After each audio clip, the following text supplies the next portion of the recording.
Hi hello, ನನ್ನ ಹೆಸರು ಕವಿರಾಜ್ ಅಂತ ಹೇಳ್ಬಿಟ್ಟು ನಾನು ಆಟೋ ಫಾರ್ಮ್ ಕಂಪ್ನಿಯಿಂದ ಬಂದಿದ್ದೀನಿ. ಸೊ ನಾವು ಇವತ್ತು ಬಂದಿರೋದು ಹೊಲ ಬಂದುಬಿಟ್ಟು ರಮೇಶ್ ಎಲ್ಲ ಅಂತ ಹೇಳ್ಬಿಟ್ಟು. ಈ ತೋಟ ಬಂದುಬಿಟ್ಟು ನಿಮಗೆ ಎಲ್ ಬಿ ನಗರ, ಅನಂತಪುರ ಡಿಸ್ಟಿಕ್ಕು, ಆಂಧ್ರ ಪ್ರದೇಶ ಹತ್ರ ಬರುತ್ತೆ.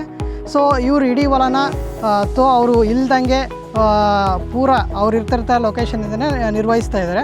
ಅದು ಯಾವ ರೀತಿ ಅಂತಂದರೆ, ಸೊ ಇವರು ಕಳೆದ ಒಂದು 8 ತಿಂಗಳ ಕೆಳಗಿಂದ ನಮ್ಮ ಆಟೋ ಫಾರ್ಮ್ ಅಂತ ಹೇಳ್ಬಿಟ್ಟು ಡ್ರಿಪ್ ಇರಿಗೇಷನ್ ಆಟೋಮೇಷನ್ ಸಿಸ್ಟಮ್ನ ಅಡಾಪ್ಟ್ ಮಾಡ್ಕೊಂಡಿದ್ದಾರೆ. ಸೊ ಅದರ ಮುಖ್ಯವಾಗಿ ಏನು ಅಂತಂದರೆ, ಇವರು ದಾಳಿಂಬೆ ಆಗಿರ್ತಕ್ಕಂಥ ಕ್ರಾಪ್ಗೆ ಪ್ರತಿದಿನವೂ ಹೊಲಕ್ಕೆ ಬಂದು ನೀರು ಕೊಡಬೇಕಾಗುತ್ತೆ. ಎಷ್ಟು ನೀರು ಕೊಡಬೇಕು ಏನು ಎತ್ತ ಅಂತೇಳಿ ಪ್ರತಿದಿನವೂ ಇಲ್ಲಿಗೆ ಬಂದು ನೀರು ಕೊಡಬೇಕಾಗಿತ್ತು. ಈಗ ನಮ್ಮದು ಆಟೋ ಫಾರ್ಮ್ ಸಿಸ್ಟಮ್ ಅಳವಡಿಕೆ ಮಾಡ್ಕೊಂಡಾಗ ಏನಾಗ್ತಾ ಇದೆ, ಸೊ ಇವರು ಪ್ರತಿದಿನ ರಾತ್ರಿ ಬಂದು ನೀರು ಕೊಡಬೇಕಂತ ಕಾಯಬೇಕಾಗತ್ತೆ. ಮೋಟ್ರ್ ಆನ್ ಮಾಡಬೇಕು ಆಫ್ ಮಾಡಬೇಕಂತ ಏನೂ ಆಗೋಲ್ಲ. ಸೊ ಆಟೋಮೆಟಿಕ್ಕಾಗಿ ಮೊಬೈಲಲ್ಲೇ ಇವರು ಟೈಮ್ ಪ್ರಕಾರ ಸೆಟ್ ಮಾಡಿಬಿಟ್ರೆ, ನಮ್ಮ ಸಿಸ್ಟಮಲ್ಲಿ ಸೆಟ್ ಮಾಡಿಬಿಟ್ರೆ ಆಟೋಮೆಟಿಕ್ಕಾಗಿ ತನ್ನಿಂದ ತಾನೇ ಬೋರ್ವೆಲ್ಸ್ ಆಗಿರ್ಬೋದು ಅಥವಾ ವಾಲ್ಸ್ಗಳಾಗಿರ್ಬೋದು ಆಟೋಮೆಟಿಕ್ಕಾಗಿ ಟೈಮ್ ಪ್ರಕಾರ ಆನ್ ಆಗುತ್ತೆ. ಸೊ ಇದರಿಂದ ಸಾಕಷ್ಟು ನೀರು, ಗಿಡಗಳಿಗೆ ಎಷ್ಟು ನೀರು ಬೇಕು ಅಷ್ಟು ಸಫಿಷಿಯೆಂಟಾಗಿ ನೀರು ಹೋಗೋದ್ರಿಂದ ಸೊ ಈ ನೀರು ನಿರ್ವಹಣೆ ಚೆನ್ನಾಗಿ ಮಾಡ್ತಾಯಿದ್ದಾರೆ. ಇದರಿಂದಾಗಿ ನೀವು ನೋಡ್ತಾ ಇರ್ಬೋದು, ಉತ್ತಮವಾಗಿ ಆದಂಥ ದಾಳಿಂಬೆ ಹಣ್ಣನ್ನು ನೀವು ನೋಡ್ತಾ ಇರ್ಬೋದು. ಸೊ ಇದರಿಂದ ಯಾವುದೇ ನೀರು ಶಾರ್ಟೇಜ್ ಆಗದಂಗೆ ಉತ್ತಮ ಫಲವನ್ನು ನಾವು ನಿರೀಕ್ಷಿಸಬಹುದಾಗಿದೆ.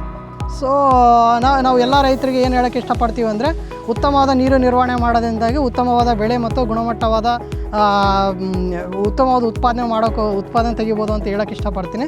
ಆದ್ದರಿಂದ ಎಲ್ಲ ರೈತರಿಗೆ ನಾವೇನು ಹೇಳ್ತೀವಿ, ಆದಷ್ಟು ಆಟೋಮೇಷನ್ ಸಿಸ್ಟಮ್ನ ಅಳವಡಿಕೆ ಮಾಡ್ಕೊಳ್ಳಿ. ಆಟೋ ಫಾರ್ಮ್ ಅಂತ ಹೇಳ್ಬಿಟ್ಟು ಒಳ್ಳೆ ಸಿಸ್ಟಮ್ ಇದೆ, ಇದನ್ನ ಅಡಾಪ್ಟ್ ಮಾಡ್ಕೊಳ್ಳಿ ಅಂತ ನಾವು ಸಜೆಸ್ಟ್ ಮಾಡ್ತಾಯಿದ್ದೀವಿ. ಧನ್ಯವಾದ.